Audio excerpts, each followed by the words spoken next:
आपण पाहताय महाधुरळा।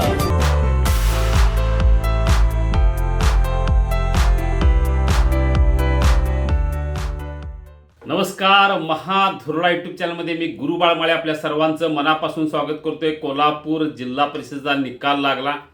महायुतीची सत्ता येणार हे स्पष्ट आहे, पण महायुतीतली सत्ता येत असताना राष्ट्रवादीचा अध्यक्ष होणार हेही स्पष्ट आहे। पण ही समीकरणं जुळत असताना भाजप काय करणार, शिंदे सेना काय करणार, यड्रावकरांचा गट काय करणार, हे सुद्धा तेवढंच महत्त्व आहे। सगळ्यात महत्त्वाचं जनसुराज्य काय करणार।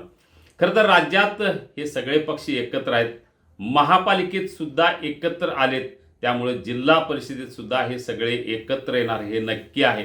पण भाजप आणि राष्ट्रवादी एक झाले तरी सत्तेपर्यंत पोहोचू शकत नाही, भाजप आणि शिंदे सेना एक झाले तरी सत्तेपर्यंत पोहोचू शकत नाही।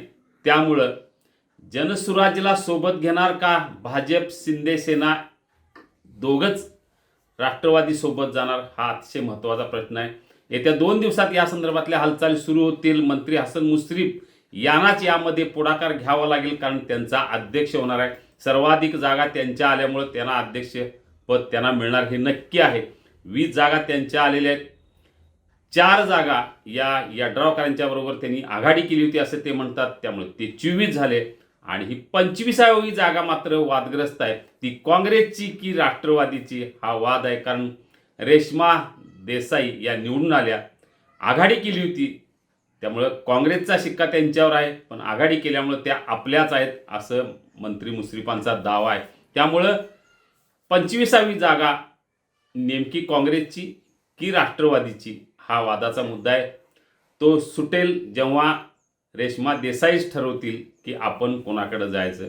सध्या सत्तास्थानं सगळी महायुतीकडे आहेत, त्यामुळे देसाई शक्यतो हे महायुतीच्या बाजूनच कौल देतील, पदही मागतील, कारण दुसऱ्यांदा निवडून आल्यामुळे त्यांचा तो हक्कही आहे। त्यामुळे आता अध्यक्षपदासाठी शोभाताई फराटे, शैलजा पाटील, मानसी भोगन, अमृता टोंगळे, राजकुंवर गायकवाड अशी नावं राष्ट्रवादीच्या वतीनं पुढे केली जात आहेत। यातल्याच एखाद्या महिला सदस्याला अध्यक्षपद मिळणार हे नक्की आहे। उपाध्यक्षपद भाजपला मिळणार हे जवळजवळ नक्की आहे। त्यामुळे तानाजी पाटील मुडसिंगीतनं निवडून आलेले आहेत, महाडिक गटाचे कट्टर समर्थक, अनेक वर्षे महाडिक गटाचे सरदार म्हणून ज्यांची ओळख आहे ते तानाजी पाटील हे उपाध्यक्ष होऊ शकतात। पण तिसरीकडं शिंदे सेना किंवा जनसुराज्य याचा आग्रह धरू शकते, किंवा यड्रावकर सुद्धा आग्रह धरू शकतात। नेमकं कुणाला कुठलं पद द्यायचं हे अजूनही ठरलेलं नाही, ते ठरेल येत्या 8 दिवसात। पण अध्यक्षपद हे महिलेला असल्यामुळं कोणत्याही परिस्थितीत शक्यतो पुरुष सदस्य असलेल्यालाच उपाध्यक्षपद मिळणार हे जवळजवळ नक्की आहे। त्यामुळं दावा निश्चितपणे भाजप करणार, कारण त्यांच्याकडे तब्बल 12 सदस्य आहेत, शिंदे सेनेकडे 9 आहेत, त्यामुळे भाजपची संख्या मोठी आहे। जनसुराज्याकडे 6 जण आहेत, यड्रावकरांच्याकडे 4 आहेत। या आकडेवारीच्या लढाईत भाजप उपाध्यक्षपद, बांधकाम समिती सभापतीपद इथं फार महत्त्वाचं असते, त्यामुळे ते पद कोणाला मिळणार, भाजपकडे मिळणार, राष्ट्रवादी आपल्याकडेच ठेवणार, कारण महापालिकेप्रमाणे आपल्याकडे ठेवण्याची शक्यता जास्त आहे। पण इथं 3-4 मित्रपक्ष असल्यामुळे प्रत्येकाला एक पद मिळण्याची शक्यता आहे। याशिवाय 1.25 वर्षाचा फॉर्म्युला इथंही येऊ शकतो, म्हणजे 2.5 वर्षाचा जरी कालावधी असला तरी इथं मात्र 1.25 वर्षाचा फॉर्म्युला येऊ शकतो। 1.25 वर्षानंतर कोणाला, भाजपला की शिंदे सेनेला हा फॉर्म्युला येऊ शकतो। त्यामुळं त्याचीही चर्चा आता मंत्री मुश्रीफ मुंबईत आहेत, ते येतील, खासदार धनंजय महाडिक दिल्लीत आहेत, ते येतील, आणि मग सगळे जे मंत्री मुश्रीफ, मंत्री प्रकाश आंबेडकर, खासदार धनंजय महाडिक, आमदार अमल महाडिक यांच्यासह आमदार विनय कोरे, आमदार राजेंद्र पाटील यड्रावकर या सर्वांची बैठक होईल, आणि या बैठकीतच फॉर्म्युला निश्चित केला जाईल की 1.25 वर्षाचं अध्यक्षपद की 2.5 वर्षाचं अध्यक्षपद, त्यानंतर अध्यक्षपद कुणाला, उपाध्यक्षपद कुणाला, बांधकाम समितीचं सभापतीपद कुणाला, अशा अनेक गोष्टींची चर्चा होईल, आणि त्यानंतरच ठरेल की अध्यक्ष कोण, उपाध्यक्ष कोण, कुठल्या पक्षाला या संदर्भात निर्णय होईल. पण हे सगळं मंत्री मुश्रीफ हे कोल्हापुरात आल्यानंतर ते जोडण्या लावायला सुरुवात करतील, बैठक घेतील आणि सत्तेत कोणाला सोबत घ्यायचं. सध्या तरी मानसिकता कोणालाही बाहेर ठेवण्याची निश्चितपणे नाही.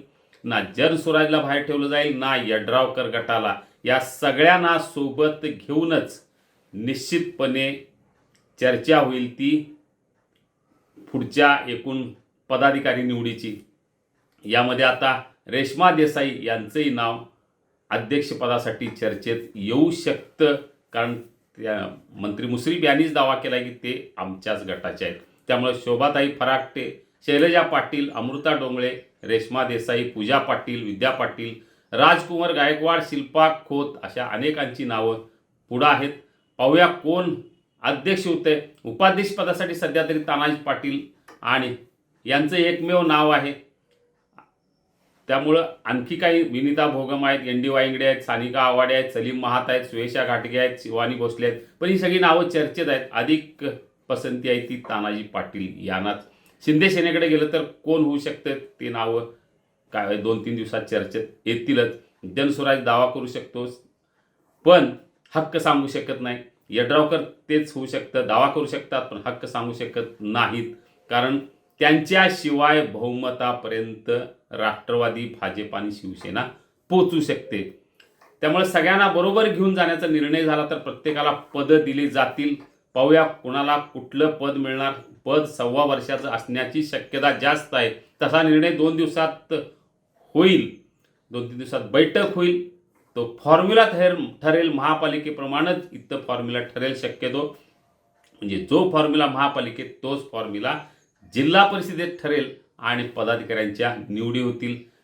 या संदर्भातल्या राजकीय हालचाली ज्या घडतील त्या आपल्यापर्यंत निश्चितपणे पोचू, कारण महाधुरळा उद्याची बातमी आज देणारे एकमेव चॅनल आहे ज्याच्या 100 बातम्यांचा अंदाज तंतोतंत खरा ठरलेला आहे. धन्यवाद. हे आहे गोकुळचं श्रीखंड. अगदी जिभेवर रेंगाळणारं. जिभेवरच नाही तर मनावरही रेंगाळणार. गोकुळ श्रीखंड, मनावर रेंगाळणारं.